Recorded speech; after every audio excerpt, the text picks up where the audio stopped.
Evdeyim, oturdum, oynuyorum. Mamoste ciwan bi destê tekane xwendekara xwe girtiye û ber bi dibistanê vediçin. Karakazan köyüne gitmiştik. Orada herkes dedi bu Li sene gundê kazan Aftineyê navçeya hewarana ser bi parêzgeha Agiriyê ya Bakurê Kurdistanê, dibistan her roj ji bo tekane xwendekar nevîn kusmû vedibe.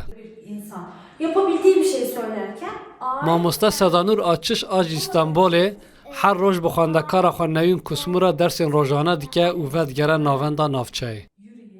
ilçeye ve ile biraz uzak bir köy. Gundekî ji navçeyê û bajêr dûr e. Em li herêmekî bêjahîne. Destpêkê li dibistana gund 6 xwendekarên me hebûn.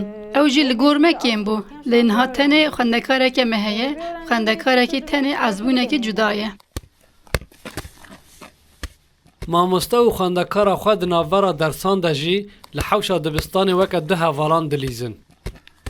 Benim öğretmenim benim için bir abla. مامۆستەیا من ji bo min xwişkeke. Em weka xwişkin hevin. Min ji wê re helbest nivîsand. Ez ê dawiya heftiyê jî jê re diyariyekê bikirim.